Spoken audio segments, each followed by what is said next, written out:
crazy frog. That's what you sound.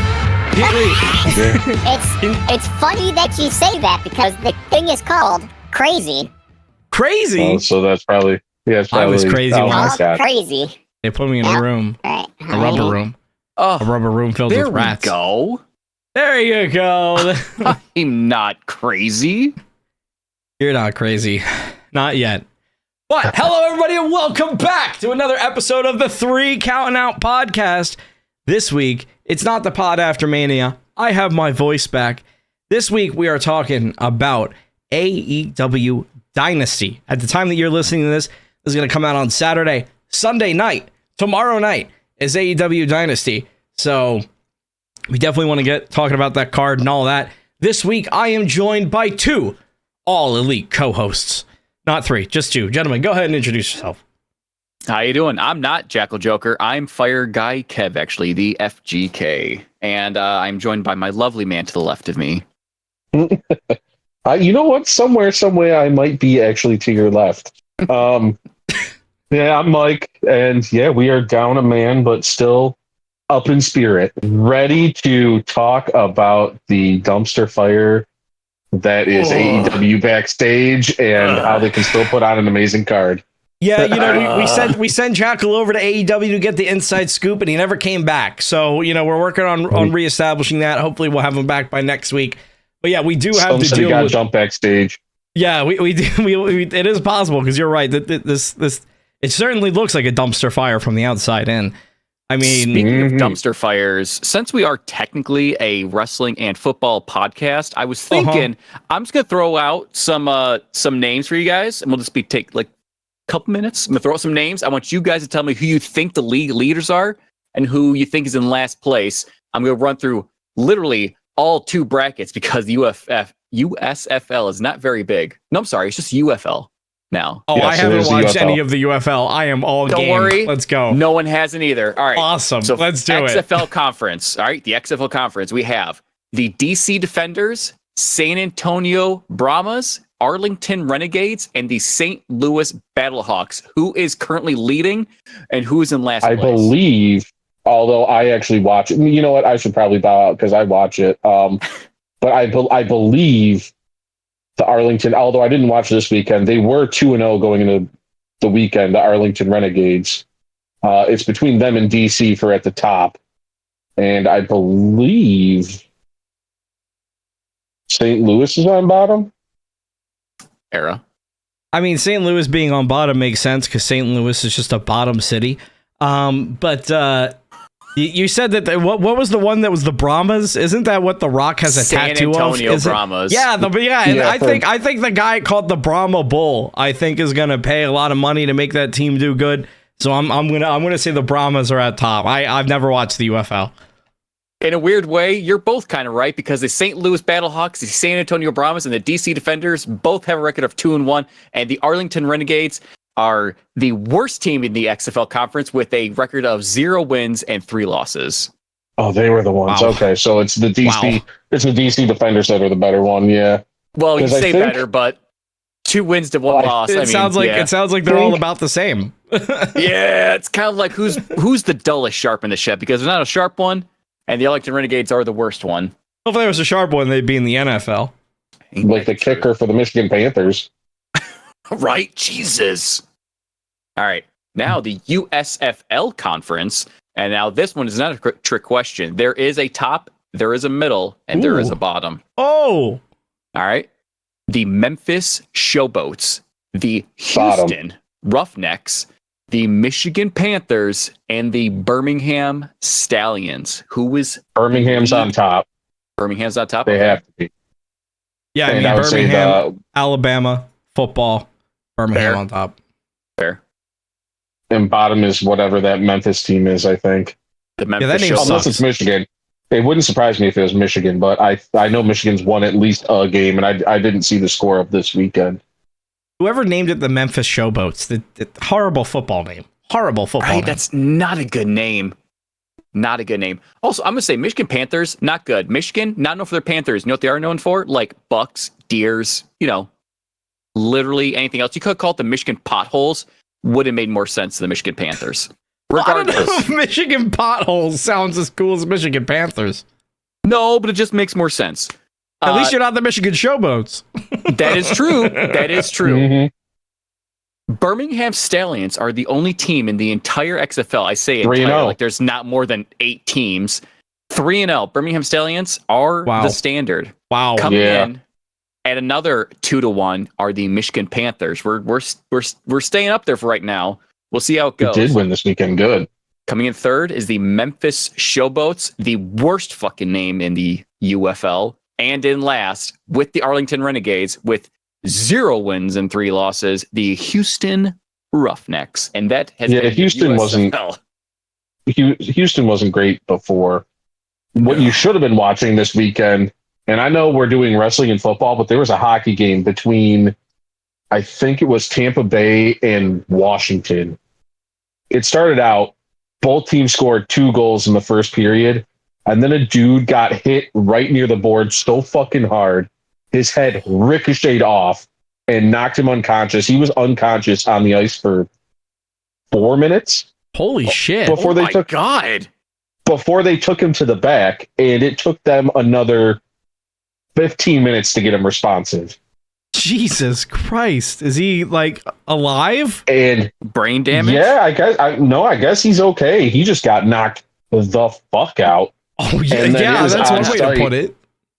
It was on site. There was a dude on the Capitals who was like, "Oh, I'm beating this motherfucker's ass now." They did a face off. He dropped his stick and just beat the shit out of the guy. Oh, hockey's back, baby. Dude, football would be so much I was better if watching they that just game. let I you was like, fight it out. Oh shit! Oh, this was one of those ones where they knew this guy was going to target him at some point, Yeah. and so they just let it happen for a second. you Just can't got it stop out of it. his system. Yeah. Yeah, fighting's That good was one of for you. those Just games where I like was like, just "This is like why Kenny you watch Omega hockey said. right here." Yep. So Kenny was where right. where does one watch a UFL game? What channel is it on? It was on ESPN and Really? Fox. ESPN Ocho. I thought it'd been like Spike or like ESPN 8 or something. No. So I can just watch a UFL. What days are they on? Do we know? Or do you know? They are on Sundays, but they have a game or two on Saturdays too. Okay, I'm gonna check out one game. I am curious. I know it's not NFL. I know it's not check the out NFL. one game. You'll give And him I a couple do- hours. That's about it. So this I'll give them one weekend, game, and that game's gonna determine how much more I watch. this That's fair. weekend is 3 on Saturday, 1 on Sunday. I would avoid watching the Showboats at the Battlehawks. I Oof. would watch at 7 p.m. on Saturday the Defenders against the Stallions. That's going to be a great fucking game. Okay. But 7 also at p.m. 7 is the Saturday. Panthers Okay. against the Brahmas, so that'll probably be decent. And Sunday is your special category of the 0-3 Renegades against the 0-3 Roughnecks. That sounds like a game nobody was ever going to give a shit about in the first place. No. Yeah, it is. It's weird because like you'll watch the UFL, and there are guys that clearly should be in the NFL, right? Like they must have fucked up. They must have smoked weed, something where they just didn't make it. But then there was like a dude on one of the teams. I saw it this weekend. He had a disease of some sort in college, so he had to retire in college in 2019, and now he's playing in the UFL. Jesus. And they're talking about, they're like, if this season goes well, he might be in the NFL next year. And it's like, you had to retire because of a disease, and then you might still be in the NFL? Fuck yeah, dude. There you go. Well, that's the whole point of the UFL, right? Is to give those like people. Yes, you're going to have people in the UFL that just aren't good enough to be in the NFL, but isn't the whole point to Plenty just of like those. give that extra, give that extra place where people can go, where it's like, hey, Kinda, yeah. even It's if you kinda fucked like up, if the- you want a second chance, like this is where you show that you're actually good at football.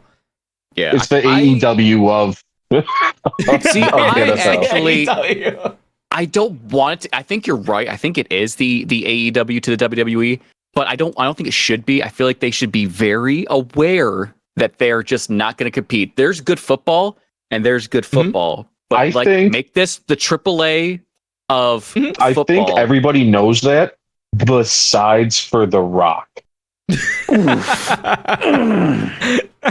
Like, I think everybody is fully aware, and maybe he is too. Maybe I was just reading into what he says too much. Maybe he is aware that like they're never gonna, compete with the NFL. And it just gives you something to watch in the off season. But like when the announcers talk about it, they are very open on like, this guy definitely has potential to go in the NFL draft, to get picked up in a trade, whatever, like, become a part of the free agency and maybe get picked up by a team. And it'll happen like mid-season. It'll happen towards the end of the season, where all of a sudden you're like, where was this guy? And they were like, oh, he got picked up by Florida. And you're like, fuck, what? He was playing in the game last week, and now he's in the NFL. They just bounce like that. And I guarantee the dude from Michigan, the fucking kicker, that they were like, oh yeah, he's never kicked a field goal, who's punting out 64, 62, 56, 54 weekly. Damn. That guy's for sure. Yeah, the guy's for sure going to the NFL. Oh my God, yeah. And again, solidifies my point of, don't get me wrong, I'm a Pat McAfee stan, love his commentary, love him. But being a kicker, I am going to give you shit when you miss a fucking 6-yard field goal. And he goes, well, you try being an NFL kicker. There you go. I just found the guy who's never kicked and kicked for 60 yards. Okay. It's really not that hard to kick a fucking football. Give me a week to train. I'll make that kick. You do not get paid millions of dollars to miss a field goal. Just saying it, because you know what? Lions fan, it happens way too much. Oh, that's got to be the best job ever in the NFL. Has to be backup kicker, right? Right. Oh my God. I want to be the guy. I want to be the guy that just has to kneel down and hold the ball for the kicker. You're making a league minimum. Well, no, that's typically, sometimes it could be a backup QB. So you might still get in the game. A backup kicker is never going to see field time. I don't want to be in the game. No. They're way too big. I'm gonna get hurt. No. Yeah. No. I want to just be you're off making like a league minimum $250,000, which is great. Jeez. Shit. And I went into the wrong career. Right? Didn't we all? Jesus Christ. Man, we all just should have been backup kickers. Live on podcast. Hey, Mike. May 5th. What are you doing? What the hell is May 5th? May 5th at 1:00. What are you doing? What the hell is I gotta figure out what day that is. It's a Saturday. It's a Sunday. May 5th. So far, nothing. Revenge of the 5th. Hey, you want to go to a fucking Michigan Panther versus Arlington Renegades at Ford Field for fucking $16? I want to get closer, so I'm willing to spend $40 maybe. Front row is $58. You want us to get front row? Oh my God, front row! Yeah. Oh. You're telling me it's $58 for front row? Man, you better be in the front. Fuck. I want to see that. I want to see you on TV. I feel like we need to get one Renegade. We need to get one UFL game so that we can go on the podcast and go, you know what? We've seen it live. Yes, it does suck. And you know what, Kev? You're the perfect perspective because you haven't watched the UFL at all. So now's the time. So tell us if it's good. Get it, let's see if it grabs you. Here's the crazy part, right? And I don't know if it's just a partnership because The Rock owns it and he's a part of WWE or what, but like last season, do you know who was at every fucking game? Who? Big E. Big E was at every Michigan. He was at every Michigan Panthers home game. Is he from Michigan? No, he went to like fucking Iowa. Is he just a fucking Michigan Panthers fan? I have no idea, but like he was there. I think Titus O'Neil was there a couple times. I think one of the girls was there at one point, but like every time. Meet Big E. Excuse you. Right? Big E was the official MC of the Michigan Panthers home games for the 2023 season. Wow, I didn't. Yeah, and I have no idea why. He was just there. I was for it. I was like, fuck it. We get him the whole time. It was a tie-in for SummerSlam. Okay, that makes sense. Like it has to be like a wrestling thing related where The Rock's like, "Hey, Big E, you want a paycheck?" Yeah, sure. at the time, it was with the USFL. because this was last year. Big E said, "I'm excited to join forces with the USFL and Panthers as the team returns to Michigan. Detroit has some of the best fans in the world, and I look forward to connecting with them at Ford Field, the host of SummerSlam this August," which was the last August. So yeah, it was just, I guess, because they were hosting SummerSlam. But that's cool. I wonder if he still shows up. That would be kind of cool. I don't know. Give him a hug. Say, I'm just whisper in his ear, "It's okay. We'll miss you." Yeah, that's unfortunate.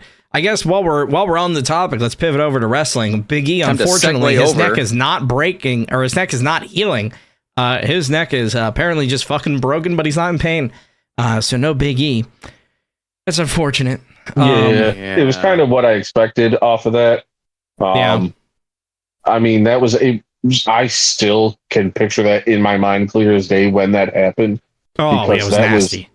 So fucking brutal to watch. Oh my God. And, it was just one of those freak things that happens. And when you obliterate your neck like that, I mean, it's a hell of a place to try and heal. Yeah. And he was doing a whole bunch of signings at WWE World when we were there for WrestleMania. And I got to actually ask him. I was like, "Hey, you coming back? Are you not? Is there a timeline at least? Like, what's, anything, right? Like, even like coming back in a managerial role or whatever." And he had, at the time, said that he was like, he's in one of those like ambassador roles and he's happy there. And I guess if his neck isn't healing and he can at least be involved, let's just be happy that he's still around, right? We didn't watch a guy die on TV, so that's good. He's got one of those voices that we need him on screen somehow. Just about to say that. Commentary. Great. The energy, the voice, everything. I would much rather have him than literally anyone else. So at least I feel like they will too. I feel like they're very aware of his energy and everything. And what happened? They're not gonna be like, "Oh, your neck broke. All right, we'll see you in AEW." I don't see that happening. So no, I feel like they will keep him around. I just feel like I do think that this is I don't think he's going to come back. Thank God he won the WWE Championship before it happened, but I don't think he's ever going to come back. No, I don't think so. Yeah, probably not. And I mean, Ridge is not retiring. Ridge Holland, he's retiring but not retiring, since he's obviously still doing a shtick in NXT. And it's like, I feel like I feel like Ridge Holland is he needs to train, and he needs to like get better. And Big E just needs to heal. And if he needs that time away, like, keep Ridge off TV, keep Big E kind of where he's happy. And like, if that's just what needs to happen for a while, that's just what needs to happen for a while. We're not really missing anything with Ridge Holland being off TV anyway. So it's like, we don't need, it's like, I know people were like, "Oh, well, Ridge is retiring so that way Big E could come back." And it's like, I don't think that's what's happening here. I think they realized Ridge Holland needs time to be a better wrestler, and Big E just needs to heal. Well, and that's just a dumbass storyline they're doing with Ridge Holland anyways. It's not like he attacked somebody like the next day after saying, "I'm retiring." So yeah. That was short lived, but for a brief 24 hours there, I thought we were living in a safer world. But there's over on the AEW side, we kind of talked about it a little bit before we started recording. I'm going to say it again here. But I mean, AEW right now is just in my opinion at least, kind of a dumpster fire. It's we have Dynasty coming up this tomorrow if you're listening to this at the time it comes out on Saturday, then tomorrow on Sunday is Dynasty. If you're not listening to this, Dynasty was on the 21st, April 21st. But AEW, I think, is in like this weird spot because like you look at the card for Dynasty and it's stacked, right? Like, like it's really fucking good. And some of these matches are like classics that they've done before, like Young Bucks versus FTR. Like that's been a tried and true match in AEW. Like there's no reason why that wouldn't be good, or Will Ospreay versus Bryan Danielson. There's no reason why that wouldn't be good. But like if you look at the roster, like, and I was kind of talking about this off the podcast as well, but like WWE last week is pulling in, 60,000 people to a Raw or 60,000 people to a SmackDown. I think even NXT, they had like 20,000 people, right? And then AEW Dynamite is pulling like 3,000 people to live shows. Like, they're one step above a high school gym. Like, well, don't get me wrong. I'd love to compete in a high school gym for 3,000 people. Don't get me wrong. But it is far from the graces of what it used to be. And the thing is, I would love to understand, and maybe you guys have thoughts, what it actually is that is causing this downfall of, is it the fact that they're trying to compete with WWE and not really be their own thing? Because I feel like when it started out, it was just its own thing, and that's why it was so interesting. And then they started to compete with WWE, and that's when the slow decline started. And now we're here where WWE is at an all-time high, where they're going, yeah, we actually just got rid of our stage so that we could fill the arena. And AEW is going like, we could have made a huge stage with all 3,000 people that showed up. Like, although, to be fair on that end, I kind of felt bad for Era for this, because you went to the Raw after Mania, and I think that was one of the worst Raws I've ever seen after WrestleMania. Oh, by far. That Raw was fucking garbage. SmackDown was decent because we got Tama Tonga. Like, sweet. And again, the Bloodline story is the only thing holding the WWE together right now, which, don't get me wrong, it still does. You bring in Tama, if you bring in anybody else, you form those factions, great. But like, WWE, on the heels of an incredible end to WrestleMania, gave us a wet fart. But I mean, if you look at the way AEW started and the matches they were putting on, you still have a lot of those guys, but we've seen all their matches now. So now you're kind of used to them, and it's only them holding titles.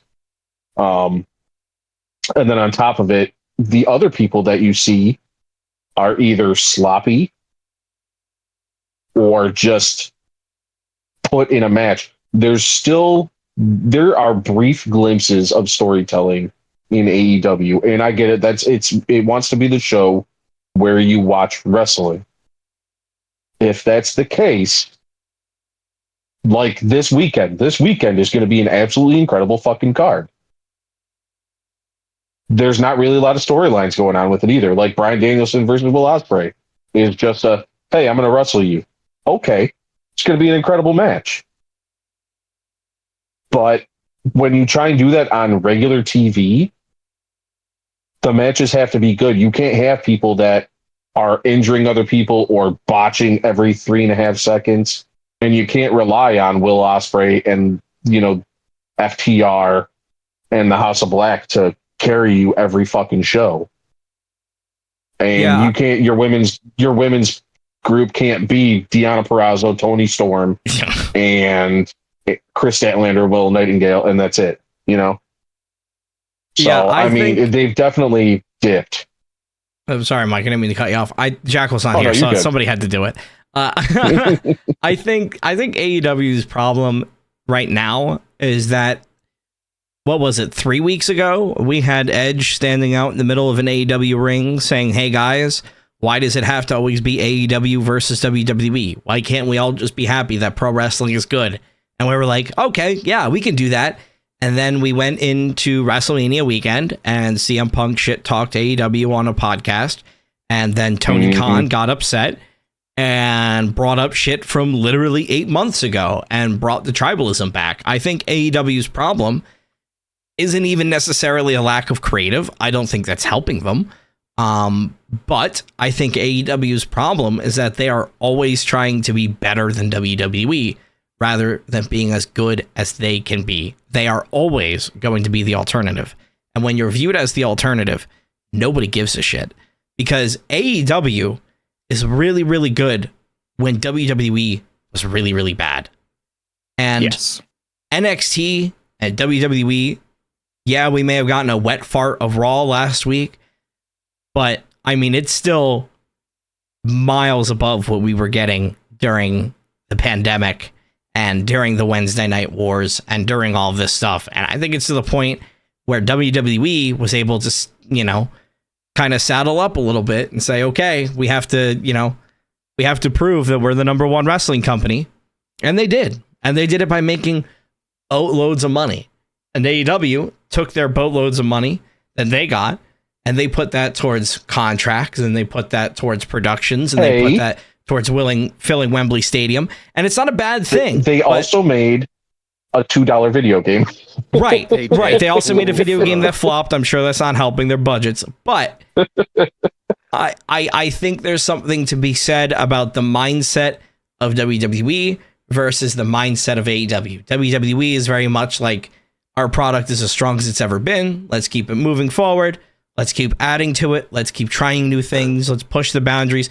AEW, on the other hand, is very much like, fuck WWE. And it's like, okay, yeah, cool. You could say that when, Vince McMahon was having Eric Rowan run around with a pet spider in a cage. But you can't really do that anymore when Cody Rhodes did what we've been waiting for 2 years to do. Like now saying fuck WWE kind of doesn't make sense. And AEW, on a positive note, they can take this and swing it into we're a company where you watch it for the wrestling.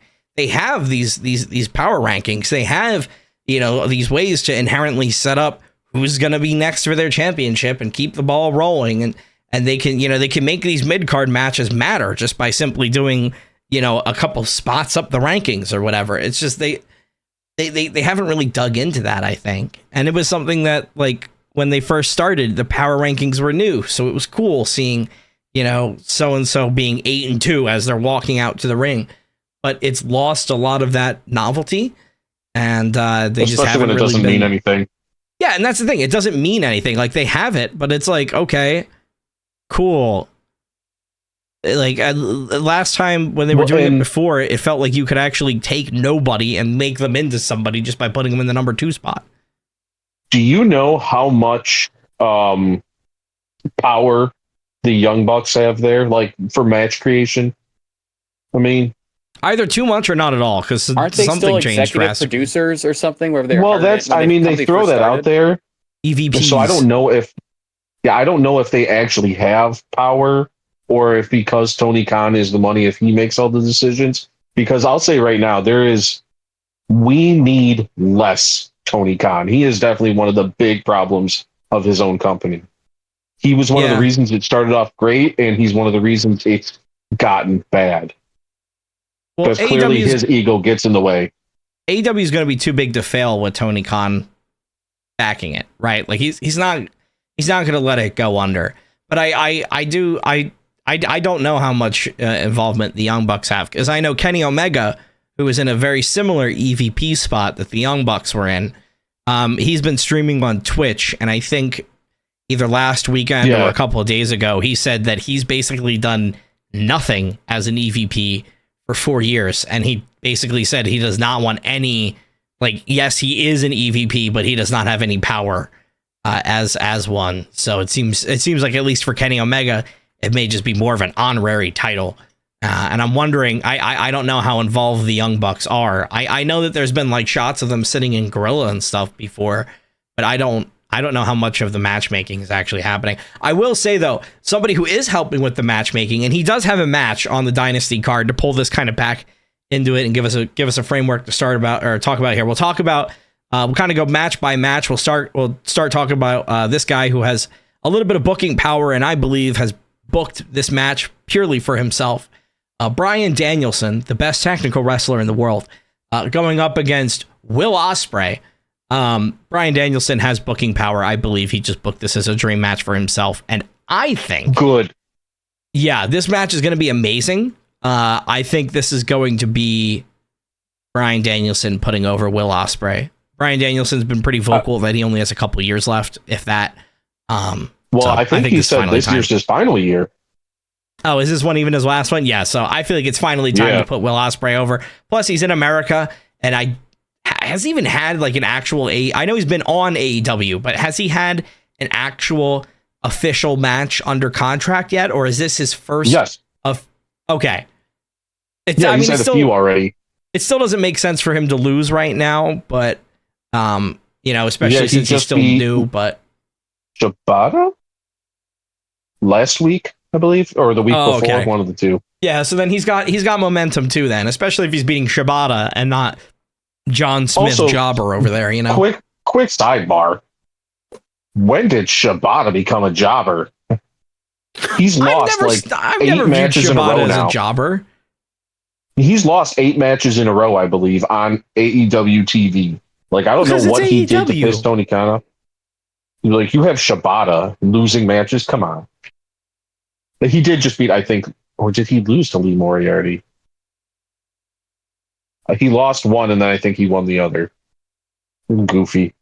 I don't know. I've never viewed Shibata as a jobber. I didn't either until Tony Khan got a hold of him. Yeah, Will Ospreay versus Bryan Danielson, though. It's going to be a hell of a match. Fuck yeah. It's going to be high-flying and technical. Beautiful. Oh, there we go. Okay, I can see it now. So I know we just talked about this one. Do you guys want to run through the whole card and just give your quick who you think's going over? Yeah. So I guess do you want to give your prediction then? Because I got Will Ospreay going over. It sounds like Mike also has Will Ospreay going over. I would love. Yeah, I would think so. Bryan Danielson to go over, but I honestly, they did not spend this much money to have Will Ospreay lose. It's gonna be Will Ospreay. No, he's going to be their new Good Kenny match. Omega. Good match, but Will Ospreay's going over. Yeah, probably the match of the night. Oh God, with those two, oh my God, yeah. Yeah, I mean, another contender for match of the night here. The next one here, we got Kazuchika Okada versus Pac. I don't know. AEW Continental Championship. The bastard Pac. I like Okada. I think Okada's going over. How long has Okada held that championship? Do we know? Anyone off the top of their heads? A month and a half. Yeah, it's relatively new. Okay. Fuck. Okay. I think Okada's going over. Yeah, I think Pac, they're inevitably going to be building for a death triangle, like reunitement, him, Penta, and Rey Fenix. Mm-hmm. There's a trios match on this card too that I want to talk about. Well, I guess we'll talk about it next, but I definitely think that this is going to be Okada going over clean. I think so too. I feel like this is just, there's no build up to it. Good match. I feel like AEW is great, the good match thing. I just don't see the quick switch to Pac is going to happen. I'm going Okada. Yeah, I mean, it's got to be Okada. He hasn't had that belt for too long. And the only other thing, though, is if Pac can actually stay fucking healthy, they need to get a belt on him stat because he always puts on absolute banger matches. And if you're not going to have like the Continental Championship or whatever it is that Orange Cassidy was holding forever, if you're not going to have it on him, have it on Pac. Because always a good match. Always. Yeah, the belt that Orange Cassidy used to hold. I guess actually, you know what? We'll do the trios match next. We'll talk about that belt now. That is the AEW International Championship. And this match, this is one of those matches that, in my opinion, would have hit a lot harder if it was in the WWE. But we got Roderick Strong, your reigning defending AEW International Champion, who hasn't defended it in any indie promotions to my knowledge, versus Kyle O'Reilly. I think probably this is going to be Kyle O'Reilly winning. To be honest, I kind of don't care about this match at all. I feel like... Well, they've built it for what? 3 weeks, 2 weeks? Yeah, and they're really building new. it purely off of the friendship and basically relying on you to know that they were friends. And the turn happened this week. Yeah, No, no, this this feels very much like Tony Khan had Kyle O'Reilly coming back and he went, oh, fuck, I need something for Roderick Strong to do. Yeah, you two know each other. Go have a match. I don't think it's going to be a bad match. No, it'll be good. It'll be really good. They know each other well. It's going to be really good. It's going to be one of those matches that's like filled with counters and stuff. But ultimately, I think Kyle O'Reilly is going to go over, and then hopefully, I don't know, Kyle O'Reilly just seems like the kind of guy that if he's given the opportunity to go run the indies for a little bit, he seems like he's the kind of guy that would. And Orange Cassidy did that a lot with the AEW International Championship as well. So I hope that is something that they bring back, because I think that's a really cool way to kind of build that prestige of that championship and to keep AEW as a name that people are talking about, because right now they need all the help they can get. Mm-hmm. Kevin, you want to give your thoughts? Unless you don't have any on it, which is also understandable. My only thought is, who can quick tell me the difference between the Continental and the International Championship? Because I thought they were the same fucking thing. They are not. The Continental is the combined, was the combined championship that were like 3 belts into one. And then when that thing ended, it ended up just being its own belt. So that's confusing. Yeah, so very confusing. The International Championship, from what I can, it's going to get more confusing, don't worry. The International Championship, from what I can understand, was developed to be AEW's version of the Intercontinental Championship. Where they wanted it to be kind of like traveling the world, going to indie promotions. Like, they wanted it to legitimately be like, this is the workhorse title. Orange Cassidy did a pretty good job of that because he was going around to a whole bunch of different indies here and there. And, he'd show up for like a one-time thing and the title wouldn't be on the line, but he'd walk out with it. He'd have the entrance. They'd be presenting him the right way. Like it worked. Roderick Strong hasn't made those, appearances. So the title hasn't really been presented that way with Roderick Strong. Now the Continental Championship, Mike's right. They just created that as it was supposed to be the modern day Triple Crown. It was supposed to be the AEW Continental Championship, the Ring of Honor World Championship, and then the New Japan Open Championship or something. It was supposed to be some Triple Crown. Nobody cared. So then they made it a belt, and now it's just a belt. And it honestly kind of feels like they kind of don't really know what it's supposed to be either. It's a belt for belt's sake. Yeah, basically, which is a problem that AEW has had for fun. It's not even like it can be their TV titles because they already have the TNT and the TBS titles. So it's weird. But yeah, I definitely think Kyle O'Reilly for that one. If we're looking into one of the matches that doesn't have a belt, although a lot of people in this match do have belts. About actually half the people in this match have belts. We have my favorite trio, the House of Black, versus a team that looks like would be on my 2K24. Adam Copeland, Eddie Kingston, and Mark Briscoe. So you have the AEW TNT champion in Edge, Adam Copeland. You have Eddie Kingston, who I think is still a Ring of Honor champion or something like that. No, he lost the belt to Briscoe. Oh, he lost it to Briscoe. So does Eddie not have any gold then? Does he have the New Japan one? Maybe he still does have New Japan. Yeah. And then Mark Briscoe, obviously. This is a match that I actually think I know what's going on with this match. And to kind of put a positive on AEW, one of the things that has always differentiated AEW from WWE in my mind has been the strength of AEW's tag divisions and the strength of AEW's trio division. The House of Black obviously is a well-accomplished trios team. They've held the trios championships for insane amounts of time to the point where most people assume that that's just their belt at this point now. House of Black kind of looks a little weak right now because Tony Khan doesn't know how to write for a strong character. He just constantly has them losing and shit in places that they shouldn't be losing. And Julia Hart is a different story. She's been winning with her championship. But I think, especially with the power rankings being a thing in AEW, wins matter. I think that this entire match is going to be just to make the House of Black look really, really, really strong. I don't think there's really going to be anything going on between Edge and Eddie and Mark. I don't think there's going to be anybody betraying them or anything like that. I think there's going to be a little bit of tension there, and I think the House of Black is just going to go kick people in the face, and we're going to get a absolutely brutal match. I feel like they're probably going to look like they broke Edge's neck again at some point. But I'm excited for this match. I think the House of Black is going to win. But that's just because I like the House of Black and I want them to stop looking weak. I feel there. Go ahead. Oh no, that was it. Just it feels like a lot of wishful thinking there. Yeah. Oh, yeah. I mean, because what normally happens when they build a quote unquote super team is, we'll have whatever Mark Briscoe's signature is. He's going to hit that. Eddie's going to hit a spinning back fist, and it's going to lead to an edge spear. 1, 2, 3. They pin Buddy Matthews to win because they're certainly not going to pin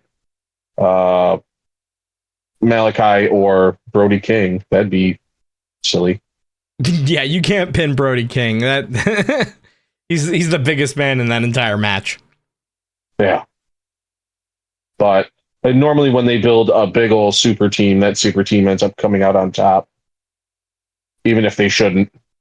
Kev, you got any thoughts? I know you're not really so much in tune with the trios division of AEW.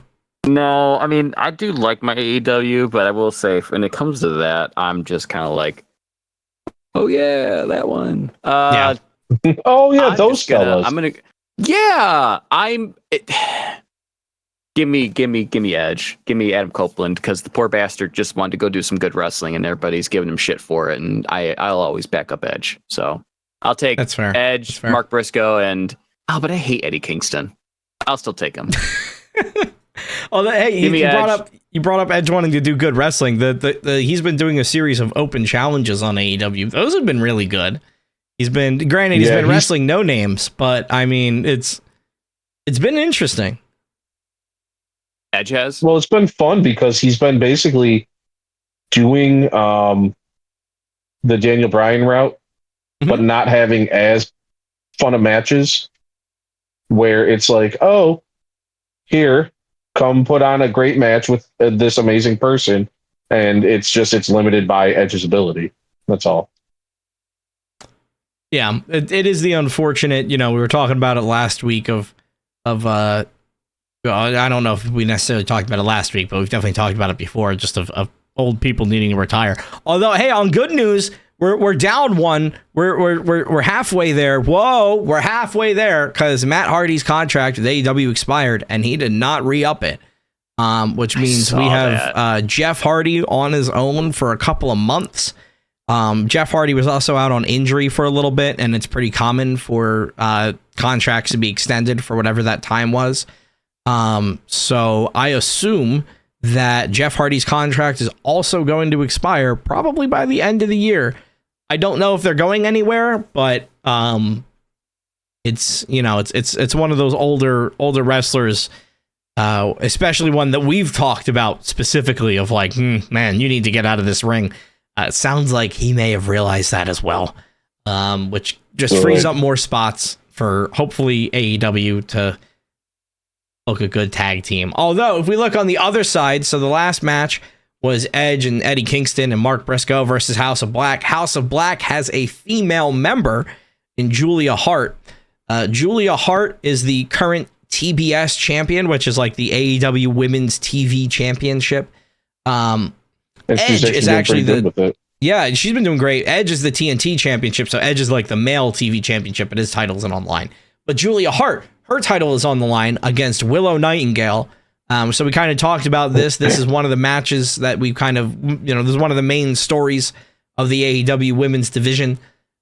I think, because I think that I have House of Black winning their match, I think that Julia Hart is going to lose to Willow. Not that I don't like the work that Julia Hart has been doing. It's just, I feel like if Julia retains here, she has to hold on to it for a while. I feel like this is the point where it's like, if they want to break off with it, it's like the only place that she can go from here is to just be more and more and more dominant. Like right now, it's at least, you could maybe write it as like, maybe Chris Statlander gets involved and now it's 2 versus 1, or Julia's been working with Sky Blue. Maybe Sky Blue gets knocked out and there's a fight ringside or something like that. And just for a moment, Julia's concentration is lapsed. Like now is the time when you have multiple people involved in these one-on-one matches where you can have your champion lose and not have them look weak. if Julia wins, then I feel like they need to keep this on her until it means something to take it off of her. You know, like she's been really, really good, and she's really found herself in the House of Black, and like getting this title has kind of obviously made her more confident, and like we can all see that as people watching her.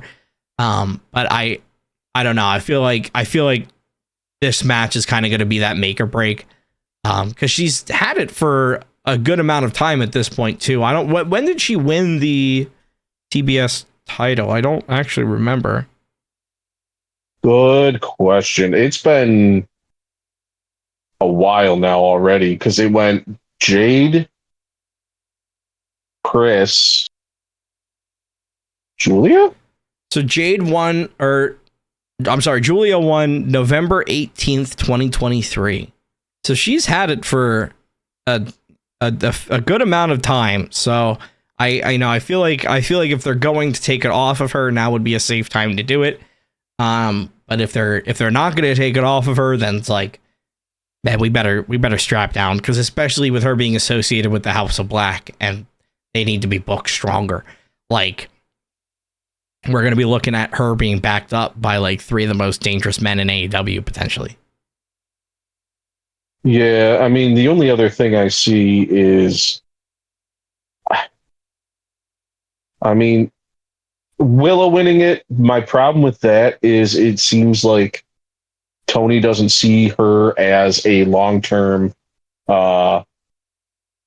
champion. So I feel like if she wins it, that means she's going to drop it pretty quickly to somebody else. And I just don't know who that would be yet. I don't want that to happen, but I do think that's unfortunately how Tony uses her. Yeah, I think he also looks at Willow as, or maybe this is me looking at Willow that way, but I have always viewed Willow as like New Japan talent on the AEW roster. Like I know that she has a contract and like she is technically under All Elite Wrestling, but I never viewed her as being an AEW wrestler. You know, I viewed her as being somebody who was wrestling for AEW. Right. Which, I mean, maybe her getting that champion could change that, you know, if she has that title. But I agree with you. I don't think she would be keeping it for long, unfortunately. Even though she should. Yeah, which kind of sucks when you realize that. You're like, oh, it's her, and then you're like, oh, she's not gonna get that for too long. Oh, beans. Well, because she's strong, and that scares Tony Khan, because he's a frail old. I was gonna say a frail old man, but he's just a frail young man. Yeah. True. And then we have another women's match here. This is probably, if that was the second biggest storyline in the AEW women's division, this is the first. We have the AEW Women's World Champion, Timeless Toni Storm, going up against Thunder Rosa, who has made her return. I love Timeless Toni Storm. I love everything that she's doing there. I think she's, you know, as a performer, like she's got one of those characters that she's just really good at. And, you know, when you have a character that clicks like that, it's really easy to say, let's keep the belt on him forever. I feel like her story is really just starting to kind of evolve with Mariah May and you know, all these people from Stardom showing up during WrestleMania weekend and stuff like that. So I want to say that Toni Storm retains, but also Thunder Rosa is, you know, she's coming back. I mean, it's not like her first time being back. She's had matches here and there, but this kind of feels like the first big test for her being back. And whether the rumors and stuff like that are true, Thunder Rosa allegedly is one of those people that doesn't like to look weak. So I don't know if she's gonna want to lose on her first pay-per-view back. I don't know. But I would say probably for this one, safe pick, champion retains. I'd be happy if she did. I mean, Toni Storm losing to her would kind of be like, okay. Thunder Rosa puts on a good match.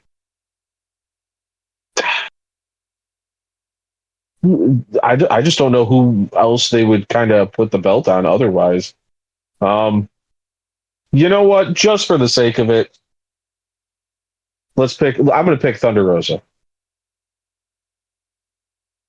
Why not? Ooh. All right. So now we got Kevin the tiebreaker spot. First question, Kev, do you know anything about this match? Good talk. All right. So the next match, I guess going back to. I just went through a tunnel. Hey, I'm back. Oh, hello. Welcome back. Hello. Do you Tony Storm versus Thunder Rosa? We didn't hear anything if you were saying it. Tony Storm. I don't know anything about their feud or anything about that. So Tony Storm. That's fair. I was gonna say, because Mike, you were saying that you don't really know who she would go up against next. I think with Tony Storm, I think they're building to Tony Storm versus Mariah May. I think so too. And it's one of those where I'm like, okay, I guess. Yeah, the Mariah May storyline's weird because I feel like they kind of didn't know what to do with her, and then one day they realized, hey, you kind of look like Tony Storm from 2019, and then they just put her in the Tony Storm ring gear from 2019. Yeah, they went. Yeah, no, shit, you're right. They went, oh, you know what? You're blonde. You have a big ass. You'll kiss girls. Yeah, you'll just be Tony Storm from like 5 years ago. And it was like, don't get me wrong, a producer choice, or do you think she went to them with that, be like, hey, I'm willing to do this, or do you think they were like, are you willing to do this? She kind of has a history with that on the indies where she's done that before. They definitely were like, fuck yeah, we're going to use that. Yeah, I know she has a history with it. I hope that, and this is whenever they do a relationship angle or whenever they do like a stalker angle or whatever.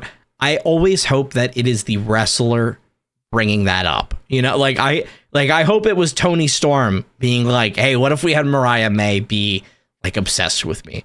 Just because otherwise it feels weird to have like be a producer and be like, so we're hiring Mariah May and we're just going to have her follow you around for like 3 months. And then she's going to dress as you. And then she's going to try to kiss you at every opportunity that she gets. Like, that just feels a little Vince McMahon-ish. And then from like the wrestler perspective of Mariah May being like, I'm just going to be obsessed with Tony Storm for 6 months. That, while it sounds funny, also sounds a little obsessive. So I hope. I agree.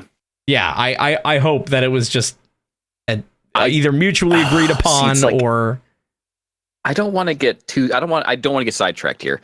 I just want to take that and just kind of one up it a bit. What I think is creepier or weirder creepier, I'm not sure what the right word is when wrestlers are in a relationship, and I'm taking this like straight to like when Lana and Rusev had just got engaged and she was written to a storyline where she like bangs Dolph Ziggler on TV. I think that's even worse than. And when she was with Bobby Lashley.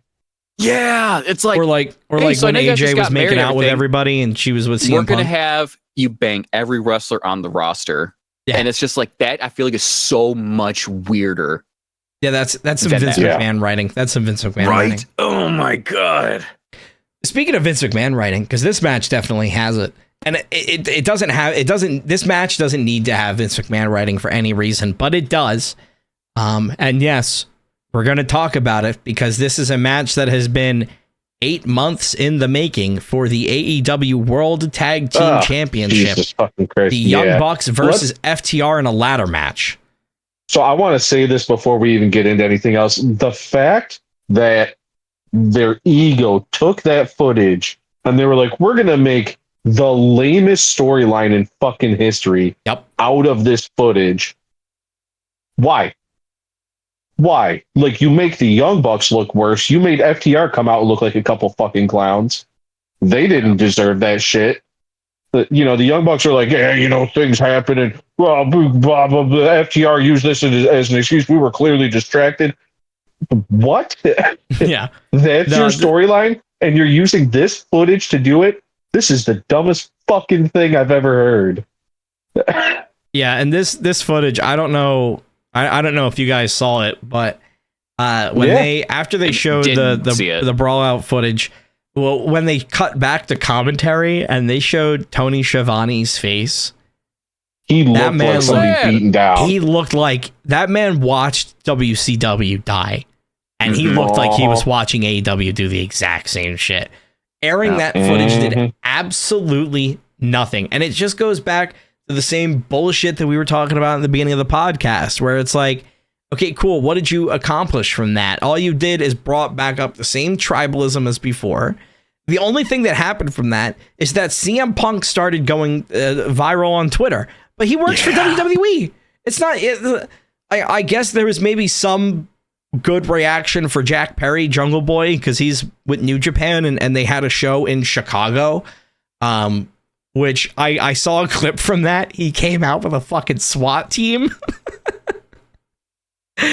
Yeah. Which he may have needed it. He may have legitimately needed it. I'm glad it's working out for him because genuinely. But he's not under. He's not on AEW TV. Like there's no. Yeah. None of the people involved in this match were in that footage. AEW at all. No. Fucking Samoa Joe wasn't. Samoa Joe's not in the tag match. Hook isn't in the tag match. Fucking Malachi Black isn't in the tag match. The Young Bucks weren't in the footage. FTR wasn't in the footage. Why did we show it? We showed it because the fucking Tony Khan's a petty bitch, and the EVPs, the Young Bucks, they just don't care. Even they tweeted out EV petty, which I think is funny. I think they should put that on a t-shirt. I really wish. Honestly, I feel like if you gave us three a day, I feel like we could have thought of a better way to use that footage in a storyline than that reason. I feel like that was just like, oh, just release it. I don't care. But like, no, guarantee we could use that footage for such a better reason. We wanted did I get released? Fine, we'll release it. Give me a day to write a storyline. Guarantee you I'd make it better than what they should have done. What they should have done if they were going to be releasing the footage anyway, they should have just fucking kept Jack Perry under an AEW contract, and then right after you show that footage, you have Jack Perry debut. That's what you should have done. I don't understand why they didn't do that. I understand maybe they didn't want to show the footage if they didn't have to, but they obviously had no problem just saying, well, we're going to fucking do it. Like, I don't know. Their decision making needs to be studied at some point. Yeah, and it's Tony Khan's decision making, right? Like, unless the Young Bucks decided to do this themselves, which if they did, that's a choice. But anyway, Young Bucks versus FTR is a tag match in AEW, a tale as old as time. I personally, because this match is one of those that really, at any given moment, could go any fucking way. Unfortunately, I think the Young Bucks are going to be putting themselves over in this regard. However, I would really, really, really like FTR to win. I think especially now that they're doing, FTR was with CM Punk, and maybe FTR had this happen, and blah, blah, blah, blah, blah. I feel like if you have FTR win, it's kind of closure on everything, because it's like, okay, well, obviously there's not that much bad blood because they were willing to put them over. But then also from a storyline perspective and from a character perspective, from like actual in wrestling, it makes the Young Bucks look stupid, which I think is how the Young Bucks should be portrayed when they are heels.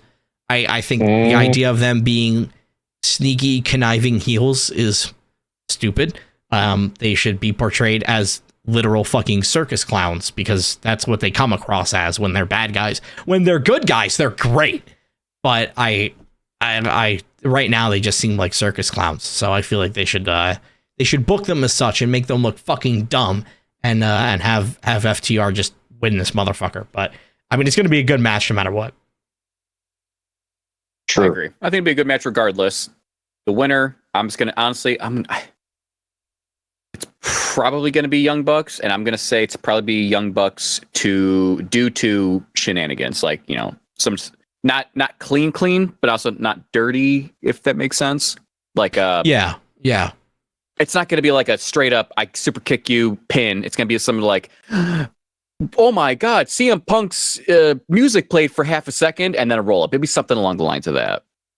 Oh, Just you think? Because they still have his. I mean, I guess they still have his Ring of Honor theme. I don't know if he can play Cult of Personality anymore. I don't know if it's gonna be that per se. I'm just saying, like, it's gonna be like that middle ground between clean and dirty, not full dirty, not fully clean. There's gonna be something in the middle. Yeah, no, it's gonna be the Young Bucks. Yeah, some shenanigans. Yeah, I could see that. That's all probably right, and I don't like it, so I'm going to pick FTR. Well, if FTR wins, we'll be happy about that. And no matter what, we're going to be left with a great main event, because this is a main event that I've been looking forward to for a while.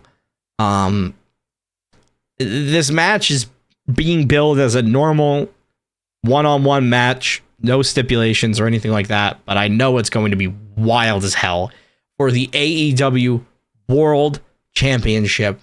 Samoa Joe versus Swerve Strickland. Unfortunately, as much as I would love for Swerve to win, because he is hot as hell, I do not see Samoa Joe even getting close to going down on the ring for a 3 count. I don't like. It could happen. No, weirder things have happened in AEW, but I think this is going to be one of the most violent matches that we have ever seen out of Samoa Joe. He's bald again, and when Samoa Joe is bald, someone's gonna fucking get their neck broken.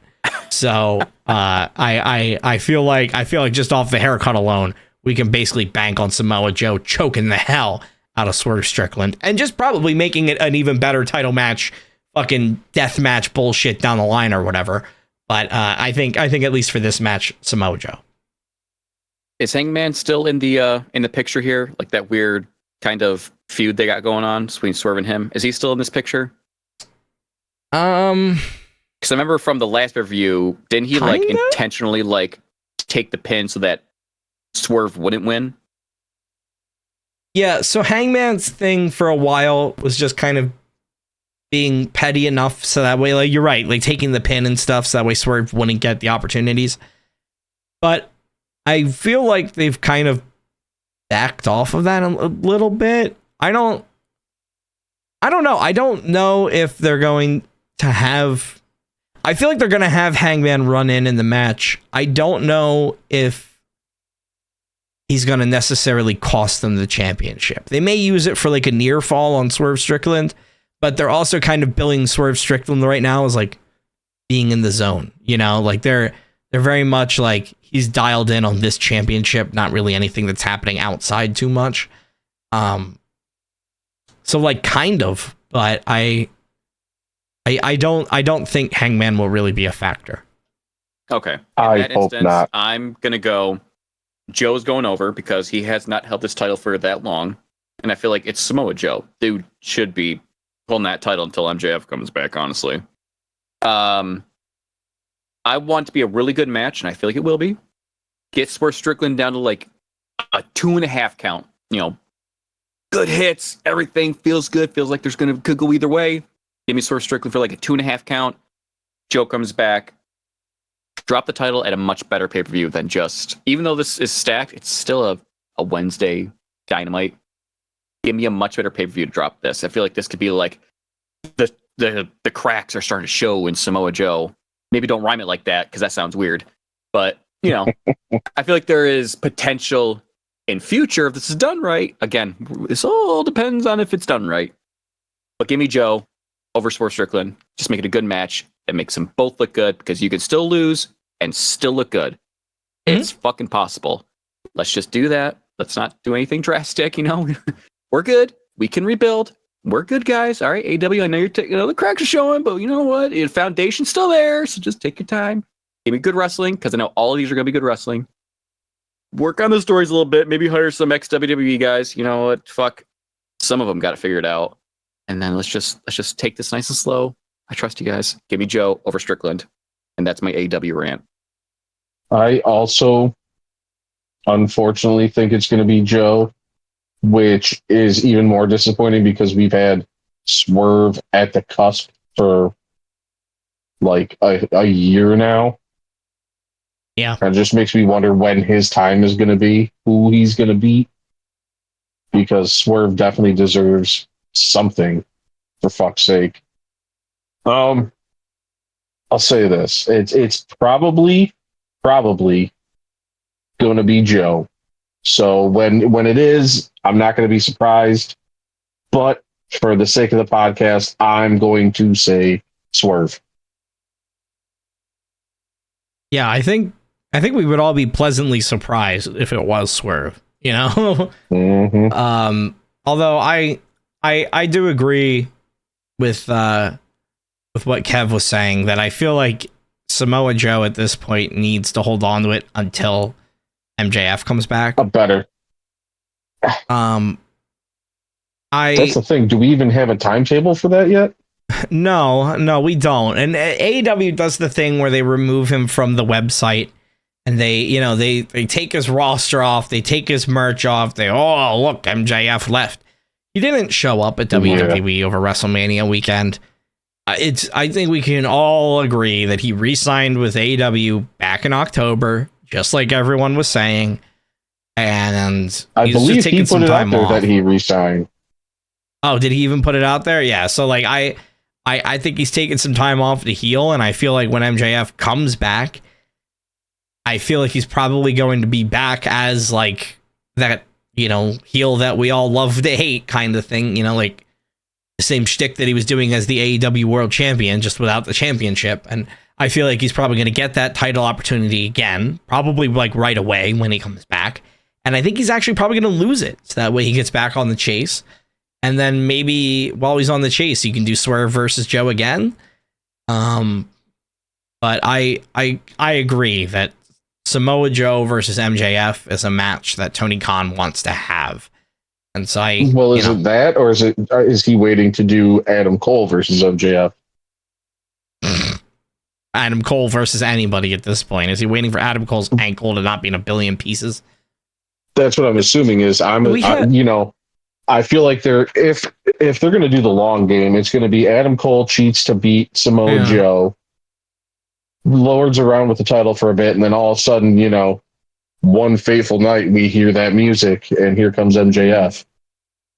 Is Adam Cole healed yet? What's the deal with that? I honestly, I don't know.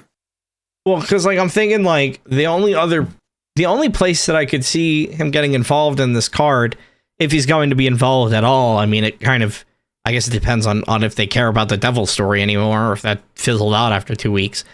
But I could see him inserting himself into the into the AEW World Championship match. I could see him putting himself up there and maybe causing some shenanigans. But I could also maybe see him on the International Championship with Roderick Strong and Kyle O'Reilly. But I don't know how well he is, so I don't want to say that he's going to be involved in this at all. But I feel like he's another star that AEW has. That's when they come back, it's going to be great. But it's like right now, it's like, guys, you kind of gotta figure your shit out, because if you're gonna have people around here and you're gonna have people coming in and out like a revolving door, there needs to be some sort of actual I guess structure to it. There we go with making sense again. We can't have that. Yeah, I know we can't make sense. Not with Tony Khan around. But it's fine. WWE listens to the podcast. Tony Khan doesn't. So it's, it is what it is. Mm-hmm. Although I did actually, I brought it up with people being out. I did want to bring up, I found a list. I found a list of AEW's injuries, and I wanted to run through it. These are all of the people that AEW currently has under contract that they are running without. And think about the star power behind these names. Some of them are out for obvious reasons. Some of them are out for not obvious reasons. Some of them are coming back. For example, Mox. He's coming back as the IWGP champion. He's coming back, I think, on Wednesday. Yeah. So he's on this list. But then also on this list, we have a Kenny Omega, Hangman Adam Page, Britt Baker, Jamie Hayter, MJF, Darby Allin, Juice Robinson, Jack Perry, Phoenix, Miro, Roosh, and Adam Cole. Quick sidebar. Do we know, is Britt injured? Is Jamie Hayter injured? Like, what's happening with those two? I have no idea. I think they're both just out. I don't know. But like, this is the problem with AEW, where it's like, where are they? What are they doing? Are they hurt? Are they not hurt? Are they just away? If they're away, are they wrestling? Or when they come back, are they going to be big? Are they not going to be big? Like, AEW needs to, like, you have a stacked roster and you have all, stacked pay-per-views. Like, even with all of these people being out, they're still able to put on a pay-per-view like Dynasty on Sunday, which is great. But like, what are you doing? Like, how are you only pulling 3,000 people to an arena if you're doing all of this? And it's because they just don't have creative. They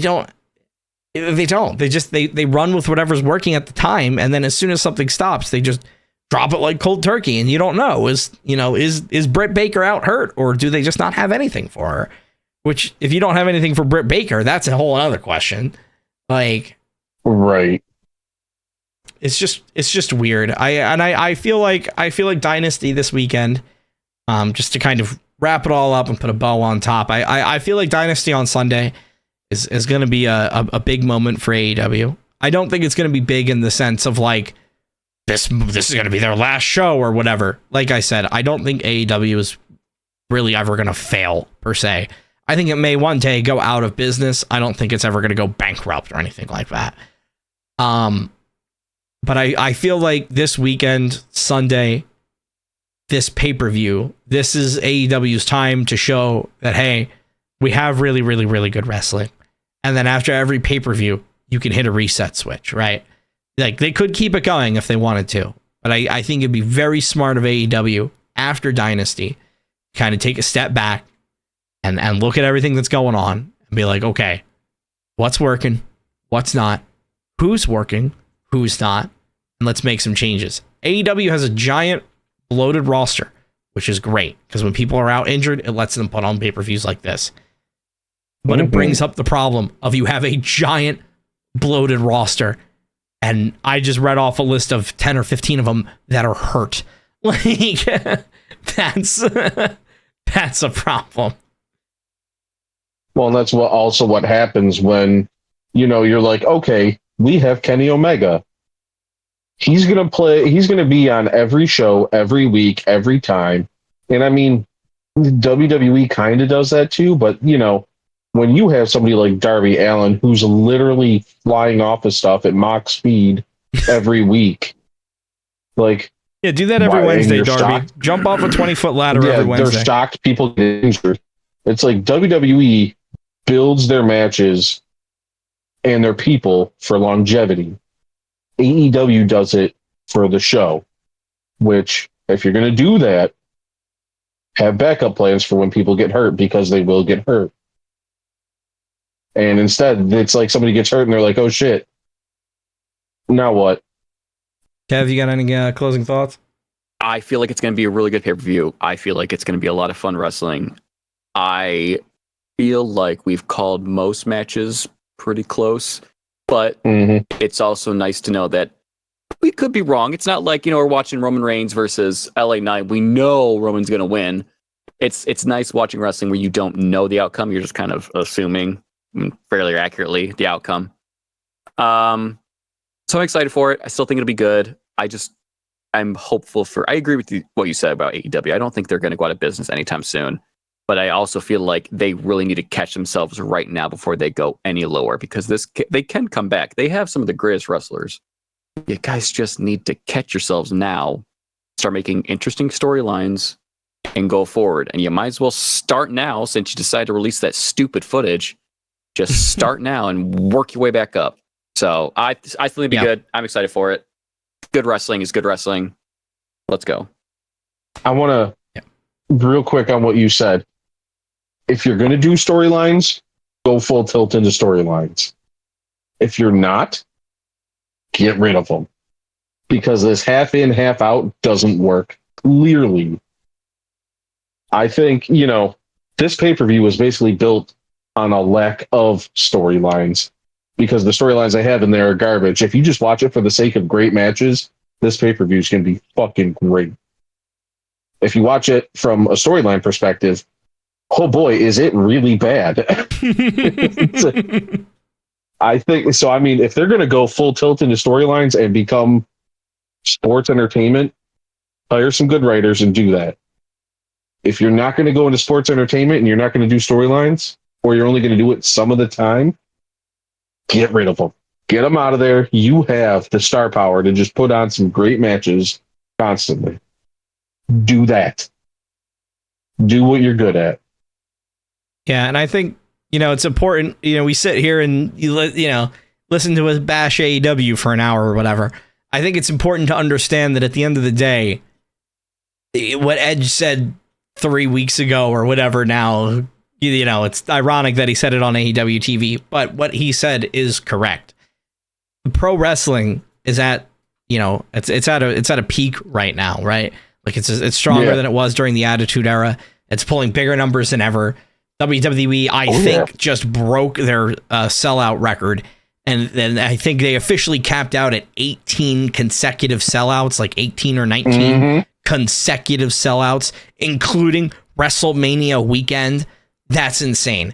So, like, from a business perspective, it's great. It's better than it's ever been. From a wrestling perspective and an athletics perspective, it's better than it's ever been. People are on an entirely different level. You got people starting so young, coming out of colleges and doing crazy, incredible things.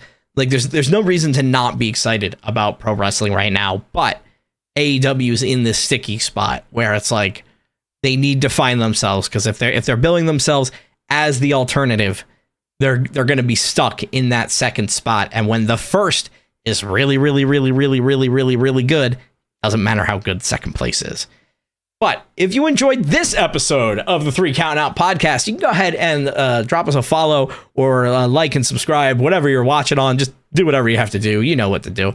And if you're on Spotify, go ahead and leave us a 5-star rating as well. It really helps us out. We're going to be, over the next couple of weeks, we're going to be actually reading these ratings. So if you leave a rating, we will read it out on the air live. We can make it anonymous. It's up to you. But we also have a little Q&A thing that I've turned on Spotify as well. So if you have any questions, go ahead and just, leave them and tell us if you have something you want us to talk about. Yeah. And of course, obviously on YouTube comments, always reading them. And all that stuff. So if you're interacting with it, if there's something you want to see, let us know, reach out to us. There's plenty of ways to do it. Next week, we are going to be doing a mock WWE draft, because the WWE draft is coming up on the 29th. So that will be not this week, but next week. So next episode, we will kind of be going over some draft picks, and we're actually going to be joined by a special guest, friend of the podcast there. If you know Jackal from his streaming over at twitch.tv/Jackal Joker, he's not there. So there's his plug.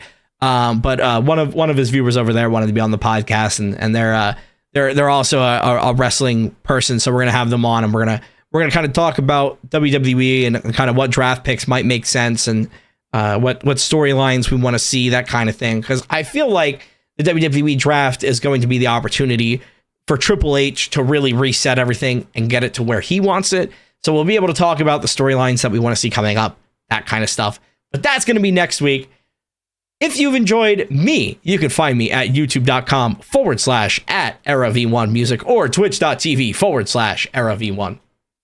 If you've liked, Jesus, if you happen to like the things I said, or can even, Jesus Christ.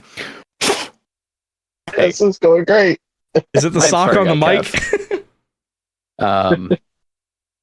When you talk faster than you think, it's a pain in the ass. You can follow me at youtube.com/FireGuyKev, where I talk a lot better than I do here and right now. And yeah, I'm just going to leave it there before I say something stupid. And you can find me during their stuff. I play games with them. We are a bit dumber off podcast than we are on, allegedly. So allegedly, find us there. Allegedly. You can't prove anything. Mike, I don't want to use you. Quick, got the pin. Okay. Oh, 1, 2, 3. That's it. Ring the bell. Sorry, Mike. I didn't want to do it. I was going to give it to Danny. I'm sorry. It's had to be done. That's okay. Damn, had to happen. Mike, That's I think that's the what happens first when I time tie you've my been shoe. pinned. How did it feel? That's what happens when I try and tie my shoe mid podcast. Yeah. Well, that's the only reason why Kev could take you down. It's because you're already halfway there. You know, he just gave you a little shove. Yeah. Just looked over. He's already halfway over. You're the one that tied my shoes together. It was a ruse the whole time. It's a ruse. That was really the Young Bucks match. Oh my god, it's gonna end by shoe tying. You're gonna tie their boots together. If that happens, I will shit my pants. We'll know they're listening. Yeah, we'll know Tony Khan. You know what? I'm still recording. I'm going to leave this in the episode. Tony Khan, if there's a spot where FTR gets their boots tied together, we're on to you. We're on to you, bucko. We know where you're getting your shitty ideas from. Yeah, we'll find you, and we'll give you a lot better ideas. Because boy, we got